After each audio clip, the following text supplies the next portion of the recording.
time for the best coverage of the top stories in sports. The Sports Wrap with Jason Page starts now. Indeed, on a Thursday, and great to have you with us all across America and Canada and wherever else you may be watching around the world. Lots to do over the next 60 minutes. A busy show. We'll be joined by our friend David Aardsma, because if it's a Thursday, we're talking Major League Baseball with him. That's coming up a little later on in the show. Matt Verderame drops by in a couple of minutes as well. We'll get some thoughts with him on the NFL schedule release. So we've got that coming up too. But we start things out in the NBA, and Sam Yarnell, an interesting night in the association, where the Celtics have forced a Game 6 against the Knicks, and the Timberwolves ended the Warriors' playoff campaign, if you want to call it that, after Stephen Curry was injured early on in this series. Let's start with the Knicks and the Celtics. And look, I mean, the Knicks played like a team that had a Game 6 at home in their back pocket. That's what I saw last night. I was hoping I wouldn't see that. I was hoping the Knicks would come out with a ferocity and a foot on the throat and a put-away mentality. But instead, they came out with a mentality of, we got Game 6 back at home at Madison Square Garden. And maybe the Celtics will just roll over and die after they lost Jason Tatum. And in the first half of this game, there were times where it looked like the Celtics sort of looked like that team, especially when Kristaps Porzingis was on the floor. My God, is he hard to watch right now. But in the second half, Porzingis didn't play at all. Luke Cornett did, and he played pretty well off the bench for the Celtics, and they may have to consider starting him in Game 6 instead of Porzingis. And, I mean, Jaylen Brown played like Jaylen Brown, and the Celtics got enough from the supporting cast, and they made all their threes. I think they shot like 45% from three in this game. And, Jalen Brunson fouled out. He was in foul trouble throughout a lot of this game, and the Celtics win. I'll say this. I'm not nervous, but the Knicks better win Game 6 or they're going to lose the series. I've seen this story too many times. And as a Knicks fan, I've seen Lucy pull the football away enough times that if the Knicks lose Game 6, they're going to figure out a way to lose Game 7 in Boston. And just because the Celtics don't have Jason Tatum, Sam Yarnell, doesn't mean they suddenly become a terrible team or a lottery team. There's still plenty of talent on this basketball team outside of Jason Tatum. I think they're 11-2 or 10-2 without him in the lineup this season. So it's not as if they can't win basketball games without him or haven't played without him before. So, I mean, look, it is what it is, and we'll see what happens on Friday night in New York. So the number is now 9-2. And before this, I just want to break that down a little bit because I know that was thrown around willy-nilly. And then I looked into the actual numbers behind that stat. And you look into those games, it's 5 teams that had top 10 odds in the lottery, 2 teams who also weren't playing their best players, and the Orlando Magic are the teams that they beat, while they lost to like the Milwaukee Bucks, I believe. So the Celtics are good without Jason Tatum, but not always. Like they are with Jason Tatum, obviously. Yeah.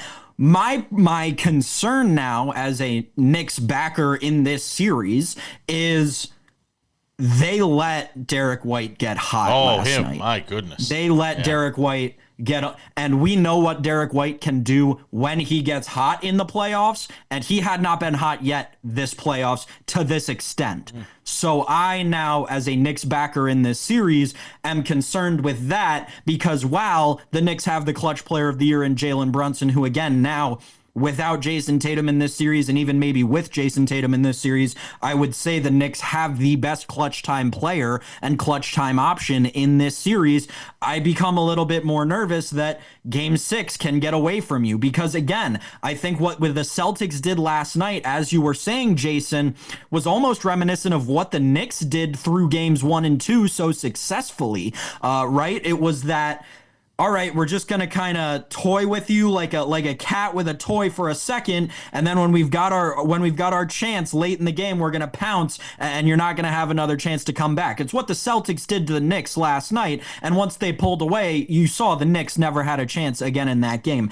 That's my main concern is around the whole Derek White thing. Again, Jaylen Brown is going to give you what he gives you. They may have a problem at the big. No matter what, whoever comes out of this series, Jason, I think is going to be very gassed going into an Eastern Conference Finals against the Indiana Pacers. Yeah. The mere fact that we're still saying whoever comes out of this series is a little scary for me. But I do think the Knicks ultimately come out. I mean, the Knicks shot 35% from the field in this game. And again, 4 out of the 5 games of this series or whatever it is now, the Knicks have not shot the basketball well. And the Celtics have. So I mean, that's something else that you got to consider is, if the Celtics come out and shoot the ball well again next game, and the key for the Knicks in this series has been keep these games close. And if you keep it close late, you've got Captain Clutch or Captain Crunch or whatever the hell they call Jalen Brunson. And you've got to be able to keep these games close, and the Knicks keep putting themselves in these situations, at least in a couple of these games where they're getting blown out late. All right, let's move to the Warriors and Timberwolves. And look, it's not a surprise. And the one thing I'll say for the Warriors is this. They played hard. They did not quit. There was no quit in that team really up until the final minute of that Game 5 loss last night. In Minnesota to the Timberwolves. They just simply didn't have the horses without Stephen Curry being out there. And the T-Wolves move on for the second consecutive year to the Western Conference Finals. But I'm going to say this. If the Timberwolves play that kind of sloppy basketball against either the Nuggets or the Oklahoma City Thunder, they're not going to the NBA Finals. And I've seen way too many instances of it in that series against the Warriors, where the T-Wolves are just simply so careless with the basketball. And they can't play that way against either the Nuggets or the Thunder and expect to move on to the NBA Finals. It's a nice step forward for this franchise, in 2 years in a row in the Western Conference Finals. It's a great accomplishment for this franchise, and they're doing some great things, but they've still got to take another step up if they're beating whoever comes out of the other series, Sam.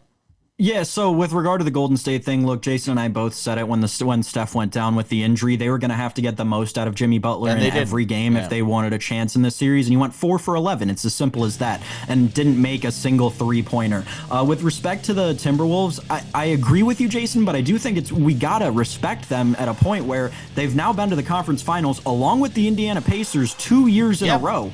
It's not for nothing. It's not a blip on the radar anymore. And in the West, where it's tough to run the gauntlet and get into the Western Conference Finals. Chris Finch has done an amazing job. All right, we're coming back. Matt Verderame talks football next.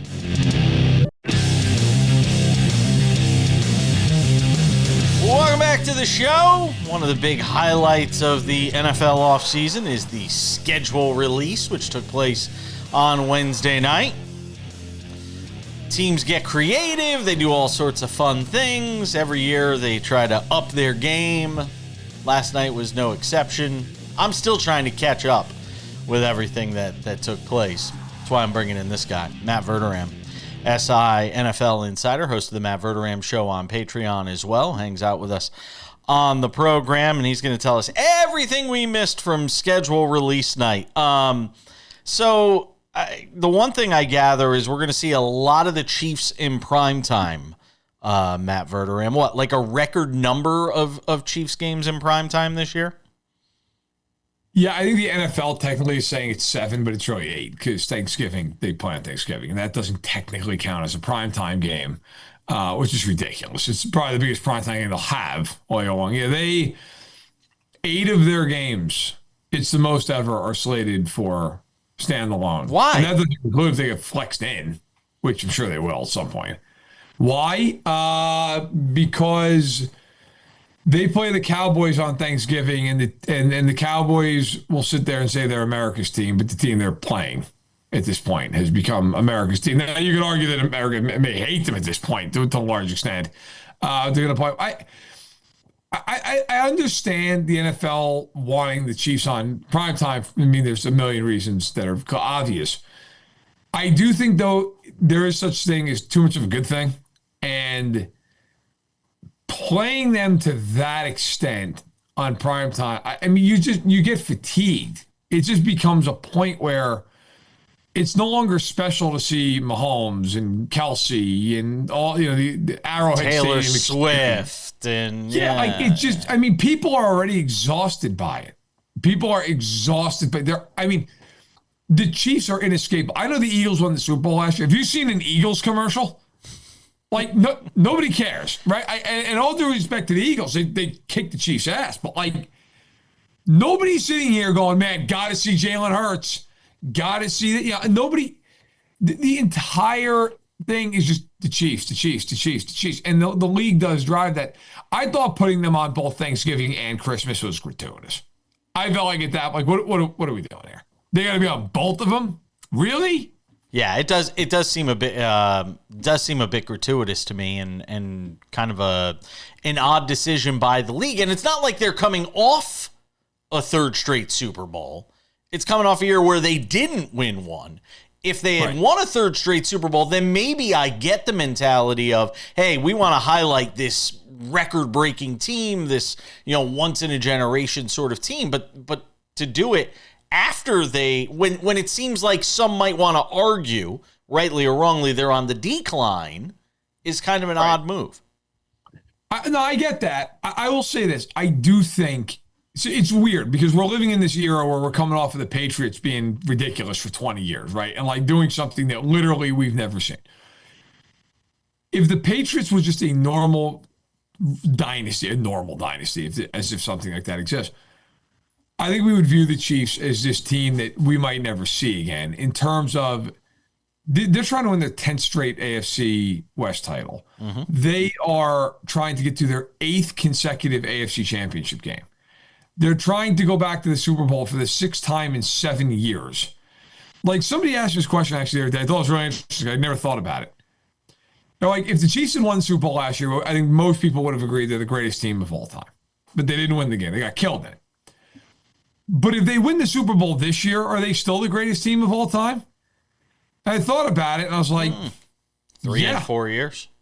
They probably are. Like, not only that, but like, and having gone to to 6 or 7. I mean, it's just, and they're the favorite to get out of the AFC in a lot of books. Not every book. I know some books have, it's even or whatever. But so I understand it. My point is, I understand why the NFL is like, listen, we're going to ride this thing as long as we possibly can. At the same juncture, I do think the NFL is doing itself a disservice by not putting on other teams more as well to build up other brands. The Commanders are getting their shine, but like the Bills have 5 primetime games. Why don't the Bills have 7 primetime games? I mean, Allen's MVP of the league right now. I think teams like that, even the Bengals, who I know missed the playoffs, but Burrow and that offense, and look, a lot of teams do have their 5 games. The Chiefs having 8 it stands out in a way that I can't remember looking at a schedule and thinking that again. I can think of other teams where I've looked at it and go, God almighty, why does that team have 6 games? Because they're terrible. But, it's because they're a New York team or they're an NFC East market or whatever. The Chiefs having 8 games, yeah. And it's from the second the season starts. They're in Brazil, and then it's a 4:25 game against Philly, and then it's another Sunday night game, and then it's another 4:25 game against Baltimore, and then it's Monday night, Sunday night, 1 o'clock game, a Monday nighter, and then the Bills at 4:25. Those are their first 9 games. They are in 8 standalone spots in the first 9 weeks of the year before they go to their bye. That is remarkable. What else immediately jumped out to you when you saw the release last night? Not the dribs and drabs that came out in the days before, but when the release came out last night, what immediately jumped out to you? I think Buffalo's schedule early on, and they play the Ravens week 1 on Sunday Night Football at home. But if they win that game, I think there's a real chance Buffalo's undefeated going into the game against Kansas City. So that would be interesting. If you look at their schedule, it's not particularly hard. On the flip side, mentioning the Ravens, I think the Ravens schedule is one of the hardest schedules in football. That schedule, and part of that's the division they play in with Pittsburgh and Cincinnati. But I mean, if you look at Baltimore's schedule, they are being asked to really run a pretty big gauntlet. I mean, they have stretches in there.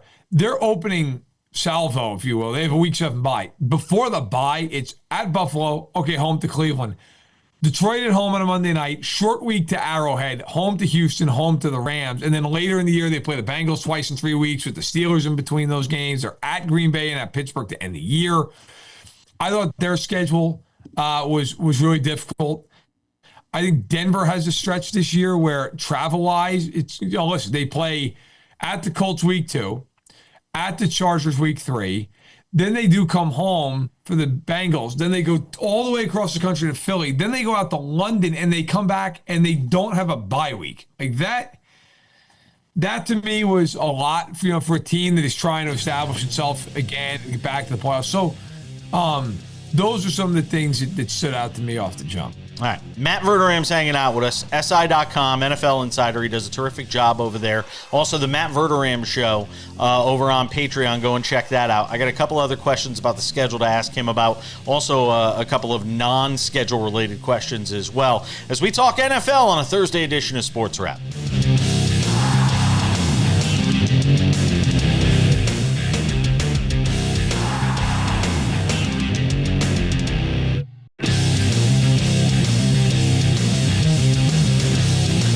Another segment on the NFL with Matt Verderame of the Matt Verderame Show on Patreon, also SI's NFL Insider. Hangs out with us after the schedule was released around the NFL. I mean, we knew who a lot of teams were playing. We just didn't know the order, the days, all of that jazz. And we talked about the Chiefs in the first segment quite a bit. The fact that they got a zillion primetime games. If you love the Chiefs, you're going to get plenty of them in primetime early on in the season. And if you don't love the Chiefs, you're still going to get a lot of them in primetime early in the season. What stood out to you when it came to the Monday night schedule, Matt? I really don't understand what we're doing with Monday Night Football. Like, Sunday night has become the marquee game, and Amazon having Thursday night has made that a better slate. That was always kind of a slate where you felt like a lot of times they were just tossing teams on there to get them a primetime game. The Monday night schedule, first of all, okay, they're doing these double headers. They're doing 4 of them the first 7 weeks. A couple of these games start at 10 o'clock Eastern. Who the hell's sitting up to watch Texans Seahawks at 10 o'clock Eastern? I mean, what are we doing? And as somebody who, listen, I grew up in New York, I grew up an Oakland A's fan, and I knew what it was to watch games that start at 10 o'clock Eastern a lot. Now, obviously, for them, it was local time, but, like, as a kid, that was brutal if you had school the next day. Like, and my parents, when I said, they let me do it. You could argue also insane enough. I don't like that. I also feel like this schedule, to me, is just so underwhelming. Early, it's not too bad. Like, you have Vikings, Bears, Bucks, Texans, Lions, Ravens, great game. Down this stretch of the year, there are a lot of games you look at and you're like, man, am I really excited to watch that game? Cards and Cowboys week 9. Cowboys and Raiders week 11. Panthers at Niners week 12. Giants at Patriots week 13. Week 15, Dolphins and Steelers, maybe that's a good game. Like, okay. Week 16, Niners at Colts. Week 17, the Rams are good at the Falcons. Like, it's just... after you get through the first 3 weeks of the year, the only games that I would look at and say those are 2 really good teams playing each other. Bucks at Lions, week 7. You could argue about the Bucks, but okay, they've won 4 division titles in a row. Week 7. Week 10, Eagles at Packers. Week 14, Eagles at Chargers, maybe. Like, if the Chargers are good.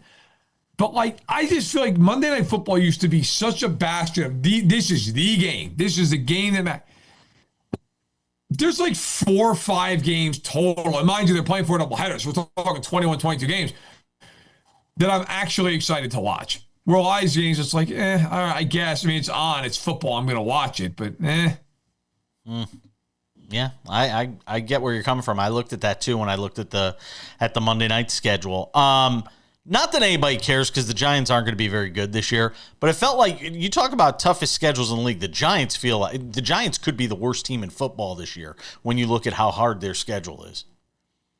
The Giants' schedule, specifically in the beginning, is brutal. They open with a pair of road games with Washington and Dallas, and then come home and, surprise, the Chiefs are in primetime on Sunday Night Football. Yeah, no, it's very difficult. There are not a lot. I mean, when you look at the Giants' schedule, there's not a single game that you're like, that's a game. I mean, I guess the way I look at it, how many times are the Giants going to be favored this year? Are they favored in New Orleans? New Orleans, awful. So maybe. Are they favored against the Raiders on the road? No. Probably not. No. I don't think they're favored in a single game at MetLife. I really don't. I mean, you got obviously 3 divisional games. The Chiefs, the Chargers, the Niners, the Packers, the Vikings. Who are they favored against? So, yeah, I mean, the Giants might not be favored in a single game this season if they're not favored in New Orleans, which is nuts because I think the Giants got better. Yeah, I like the Giants draft. I really like the Giants draft. They might be better than they were a year ago, and the record might not reflect Yeah, that. I agree with you. Trey Hendrickson, this thing that keeps playing out between him and the Bengals here. How do you see this playing out here over the next few weeks? Look, I think the Bengals, they paid Chase, they paid Higgins. Mm-hmm. Hendrickson is on the wrong side of 30, and he's not on the right side of the football for them because I think they paid those guys because it's Burrow's, it's Burrow and it's his guys. And I think a lot of teams might hesitate to pay Hendrickson huge money based on the fact that he's 30. I just do not think the Bengals are going to pay him. I also think the Bengals are not going to trade him. I think the Bengals are going to sit there and say, look, you're playing. And that's what's going to happen. Now, to be fair to the Bengals, they surprised me this offseason when they paid both receivers. I thought they would pay Chase. I did not think they would also pay Higgins. Now, if you look at Higgins' contract, I actually think the Bengals got a really good deal out of it. But I don't think they're going to pay him. If a team comes around and gives them a great offer, maybe they would go, okay, fine. But I think you also have to ask yourself, too, from the Bengals' perspective, man, like that defense, even with him, is not good. If you trade that guy, who's the best defensive player on that team? Mm-hmm. Jermaine Pratt? Maybe. Not great. So, yeah, I mean, I think they're just going to try to toe a hard line on them because typically in that franchise's history, that is what they have done. Derrick Henry getting paid. What'd you make of it? Good on him, man. He deserves it. He deserves the money. I mean, I think, and if you're the Ravens, I get it. The guy's not showing any sign of slowing down. He's been unbelievable. So, look, 2 years and $30 million is not like they're paying him $5 and $100. But it's still an anomaly in this era of running backs for a guy on the other side of 30 to be getting paid what he's getting paid. No question. But I think he is an anomaly. He is so different than most guys. I don't blame them for doing it. I would concur with Baltimore's assessment that this guy is a freak, and we're not afraid to take out a little bit more of a mortgage, if you will. And if not this year for Baltimore, then when? I mean, seriously. Yeah, I mean, look, I still think they're the third best team in the conference. But it's crazy. But you're right. You're probably right. And the problem with Baltimore, I don't know if I was going to say has been forever, but it has been and maybe forever will be. When they get in the playoffs, they just cannot generate the big plays that they've needed over the years. They can't. They've never been able to, whether it's a big passing play or they cannot do it in the way Buffalo and Kansas City It's can. amazing. And who knows what the impetus for that is to change. Matt Verderame, SI.com. He does a great job on the NFL. Also, the Matt Verderame Show over on Patreon. Always good to catch up with you. Enjoy the offseason, my friend. We'll talk again soon. Hey, thanks a lot, Jason. We're coming back with more Sports Wrap. Welcome back to the show. It's a Thursday on Sports Wrap, and that can only mean one thing. We're talking baseball.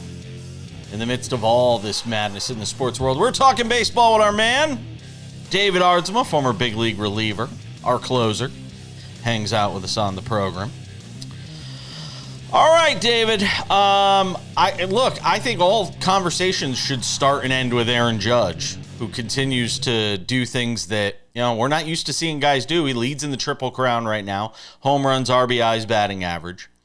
At what point do you take the 400 thing seriously? I think he's at 412 right now, 15-41. At what point do you start to take the 400 thing seriously? Because I'm watching at bats. I'm doing the eyeball thing.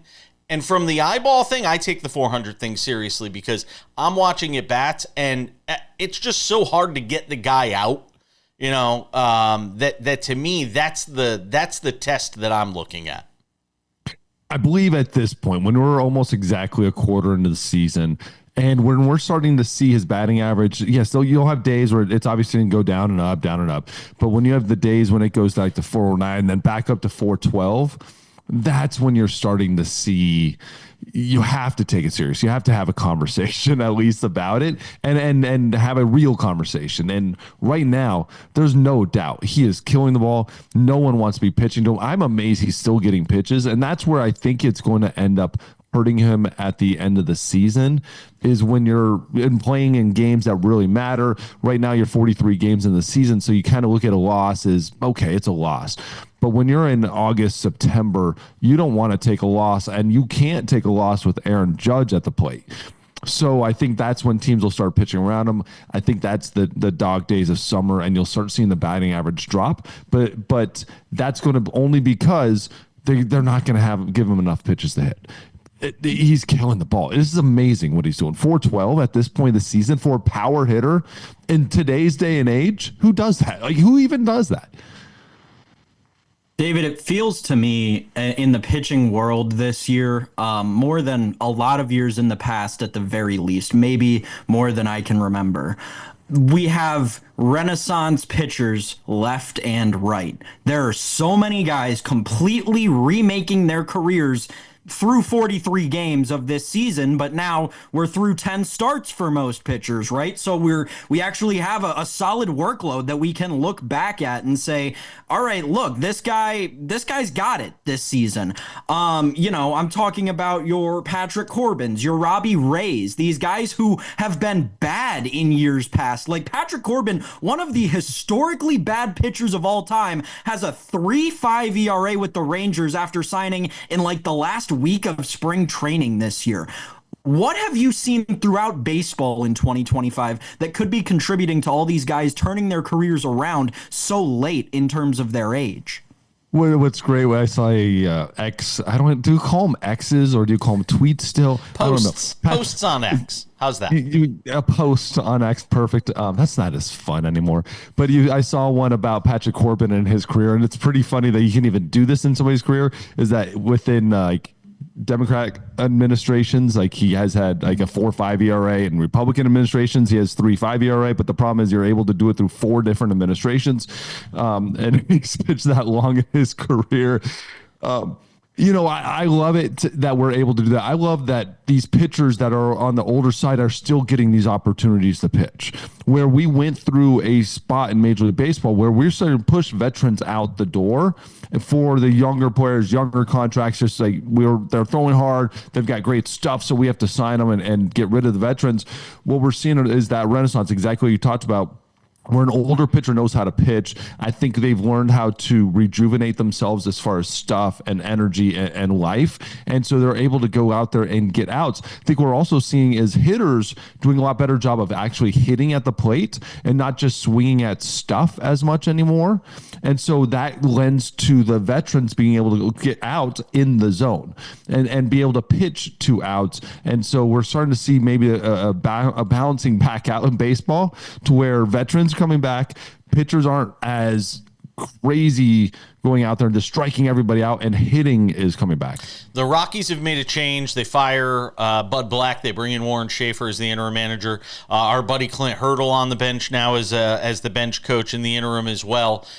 Can anything fix this franchise? Is this just sort of rearranging the deck chairs on the Titanic, or does a different voice in this situation change anything? It depends on what you're talking about. It depends on if we're talking about change it where they're playoff bound or they're playing for third place like in Mr. 3000 or whatever it is, or versus finish the year strong and try to put a smile on this organization going forward, like a positive push in the organization. And that's the thing about it is Bud Black was incredible, great coach. Nothing against him at all, but he's probably been there way too long at this point. Incredible voice, and he'll have a job if he ever wants a job anywhere else in Major League Baseball, bench or wherever it is.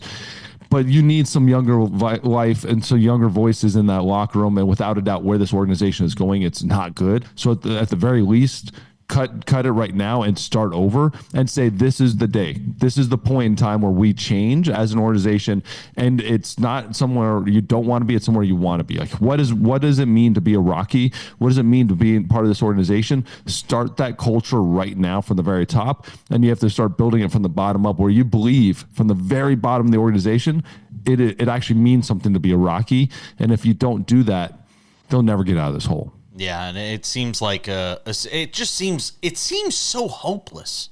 You know, when you look at that organization right now, David, it seems so hopeless. Even when you look at the farm, you know, I know they got Charlie. I believe in the top 100. Yeah, what, Charlie Condon? One?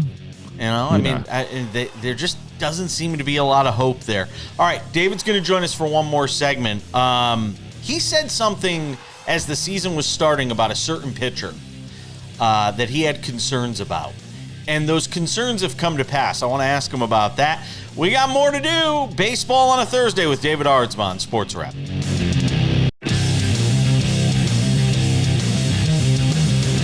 Let's take it to segment 5 on this Thursday edition of SportsWrap, and that means more baseball with David Aardsma. The former big league reliever hangs out with us every Thursday on the show. So, when the season started and we were looking at Roki Sasaki throwing his first pitches as a Los Angeles Dodger, you had some concerns that you expressed about his throwing motion. You were worried about the elbow. You were worried about the shoulder. You were comparing it to some things you saw in Shohei Ohtani's delivery, where you thought there could be similar problems for him. And now we see him going on the IL with shoulder problems. So, I'm not saying take a victory lap here. We're not happy about this news. No. But what is going on here with Sasaki? And obviously you can't be surprised. So right shoulder impingement is the official injury. Basically shoulder pain and shoulder ball right in there, right in the capsule, and the impingement, and that's generally not a great thing to have. As far as an IL concern on the IL, could mean a lot of little things, but it's never good. Never usually ends up well, and a lot of times this will end up being further injuries down the line, especially when we were talking about a young pitcher, you know, in his rookie season, 8 games into his career in Major League Baseball. That's usually not a good thing to be having an injury. I see, you know, we talked about it. I remember we talked about it privately, and then you just got threw me on air, and you said, hey, let's talk about it. Yep. All right. A lot of rotation, very hard rotation in his shoulders without gaining a lot of space down towards the catcher. So when you do that, it puts a lot of stress on your shoulders, a lot of stress on arm going out. Wherever the weakest point is on the pitcher is usually going to happen. A lot of times on that rotation, it's elbow. But hey, sometimes it's the weakest point is the shoulder, and that's usually where it happens. I've seen a lot of pitchers these days, and there's a lot of people are being trained like this, and it creates velocity, but it also creates arm injuries. And we've had a ton of arm injuries. The Dodgers right now have 15 people on the IL. That does include Shohei, so you can't really count Shohei in that. So in all honesty, 14 pitchers on the IL. That is not a good place to be. It's not a good place for an organization, and that's, you can buy as many players as you can, but if you can't keep them healthy, it really doesn't matter. And at some point, somebody in the front office is going to say, let's stop spending money on all this and start pumping the brakes a little bit and actually get players healthy. But for Roki, especially a young pitcher, very beginning of his career, this is not a great place to be, having a shoulder impingement 8 starts into your career with so many other factors coming in. This is why we had a question mark on him. David, you kind of just mentioned all the other injuries that are affecting not only the Dodgers staff, but around Major League Baseball. There are a ton of pitcher injuries this year. But what I've noticed is it's not a lot of what we've seen in the past, right? When guys are just blowing out their elbow. This year, it's a lot of shoulder impingements. It's a lot of forearm tightness. It's a lot of elbow inflammation, tricep strains. Clayton Kershaw, the Dodgers, right? Missed time with a toe. Max Scherzer on the Blue Jays at this point. Missed time with like a finger and then a neck injury. What have you seen from pitchers around the league that could be contributing to these injuries that are kind of atypical from what we've seen of pitchers in the recent past? They're wearing too many Ray-Ban sunglasses in the dugout, to be honest. To go back to a reference. So they're not being careful enough. A lot of times it's freak stuff. And I think when you talk about anybody like a Max Scherzer or Clayton Kershaw, and you're talking about guys that are pretty much 40. I mean, you wake up, right. you go to sleep, and you sleep a little too long, and that's how you're gonna get hurt.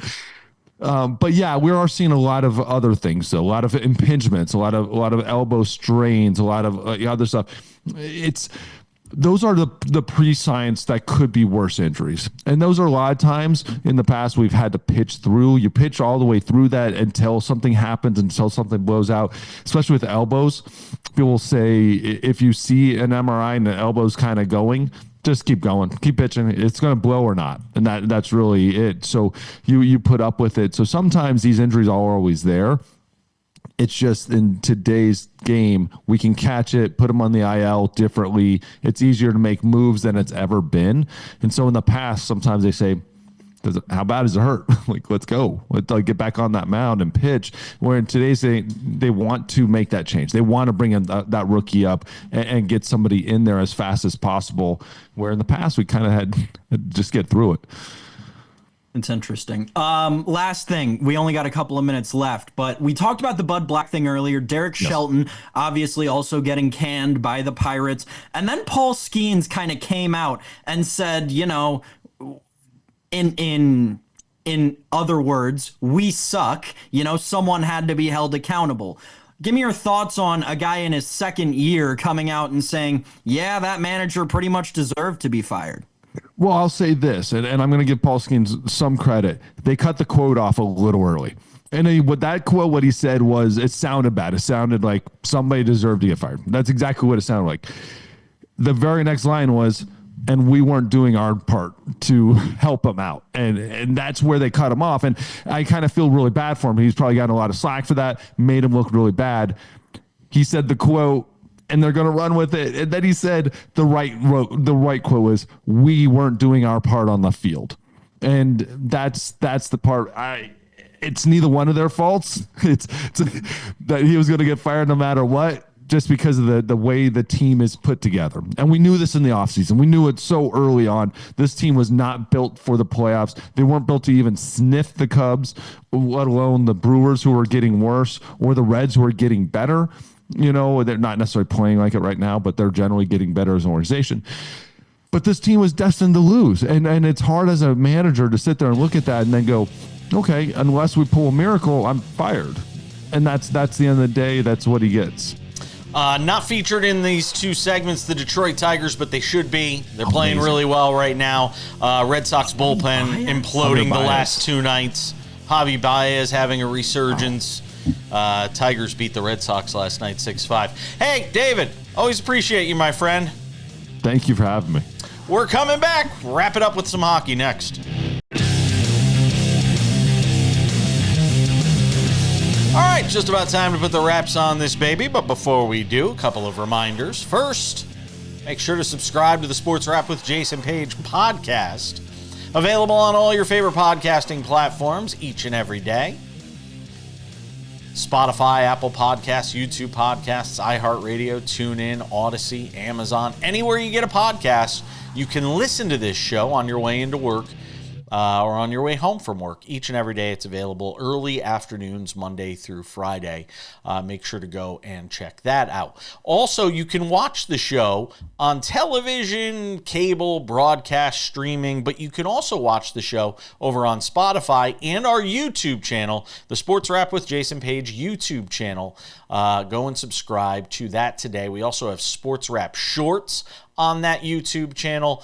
Clips from the show, sometimes clips not from the show, things that get cut out of the show because we just simply don't have the time. Sports Wrap Shorts available on the Sports Wrap with Jason Page YouTube channel. All right, without any further delay, ladies and gentlemen, time for some odds and ends. Odds and Ends, a special edition dedicated to the NHL Stanley Cup playoffs because that's all we got time for. Sam Yarnell, I threw my weight behind a certain horse in the Toronto Maple Leafs, and that certain horse was lame on the side of the road. Not a good effort for Toronto at home on Wednesday night. They were beaten soundly by the Florida Panthers. 6-1 was the final. It was 4-0 through 2, and this one never really in doubt. Florida takes a 3-2 series lead going back to Sunrise for Game 6 in that series, and the death chimes seem like they're playing right now for Maple Leafs fans, doesn't it? Yeah. Yep. I mean, Dennis and I, we tried to express to you that this would happen. You continued to say, no, I would rather get my heart broken, and broken. Here it is. This game, not even was it 4-0 through 2, Jason. It was 4-0 halfway through the second. This game ended with like a minute to go in the first period. It was tough to watch. You had Maple Leafs fans on Twitter saying, I'm turning this off. This is tough to watch. There were Canadians that I follow who aren't even Maple Leafs fans who said, I'm not even a Maple Leafs fan. This is tough to watch.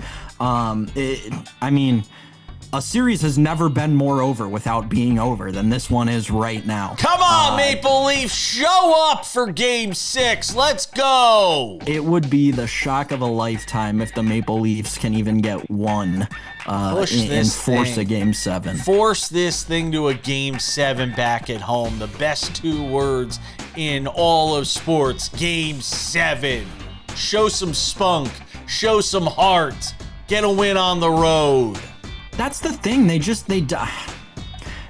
like the Eckroat injury was an injury that sucked the life out of this team, but also the style of play of the Florida Panthers, that punch you in the throat mentality, that punch you in the mouth style of hockey. Yeah. It just clearly and obviously affected the Maple Leafs from the puck drop of Game 1 in this series. It did. Elsewhere, the Las Vegas Golden Knights season comes to an end as well. Wow. Edmonton is headed to the Western Conference Finals, a 1-0 overtime win last night in Las Vegas, Sam. And I tell you, it's got to be a mountain of disappointment for this Las Vegas team, which had such high expectations going into this postseason. The game winner, Kasperi Kapanen. See? I still butchered it. Kasperi Kapanen in overtime with the game winner for Edmonton, who moves on to the Western Conference Finals. Yeah, I'll tell you this, though, Jason. No fault of Vegas's loss deserved to Aiden Hill. That guy stood on his freaking head again for 3.5 periods. Yeah. And it was impressive stuff to watch out of him. He was great for them when they didn't provide a lot in front of him in multiple games in this playoffs. Tough ending for Vegas. They just could not get anything going. And I'll tell you, this Edmonton team has gotten incredibly hot at the right time. And like Dennis Bernstein was telling us earlier this week, they're playing so well around Draisaitl and McDavid. And Stuart Skinner, who nobody expected to be as good as he's been, especially against Vegas, has been amazing, as he was last night, pitching a shutout. So, credit to Edmonton. They've been playing really hot. Did I call him Jeff Skinner? I meant to call him Stuart Skinner. No, That's his name. Jeff Skinner. Okay. All right. Great win for Edmonton, and now they get a little bit of a rest advantage going into the Western Conference Finals. We have to go, and you're going to be off tomorrow, but I just wanted to give you 30 seconds or 45 seconds because we didn't get to talk to you about the schedule release. How about the fact that the Chiefs have like 7,400 primetime games this year? If you don't love the Chiefs, get ready because you're going to see a lot of them in prime time this year. If you don't love the Chiefs, get ready to not love the Chiefs. Schedule release day, a great way for the NFL to stay relevant 365 days out of the year. I thought there were a lot of great ones. Obviously, all the social media teams put out hilarious videos. Chargers. If you didn't see the Buffalo Bills, the Minecraft go one from watch the Chargers. it. The Buffalo Bills used AI to release their schedule, and I think it's very interesting. So, schedule release day, always fun, but I'm not too worked up about the wins and losses here and there. Sam will be in a new studio when we see him next. Have a wonderful weekend. Robert Littell sits in for Sam tomorrow when we are joined by our friend Tino Patino, who, of course, does a great job on NASCAR. Maybe a couple of other surprises. Yankees, Mets. A preview of the battle for New York this weekend. That, too. We'll see you then.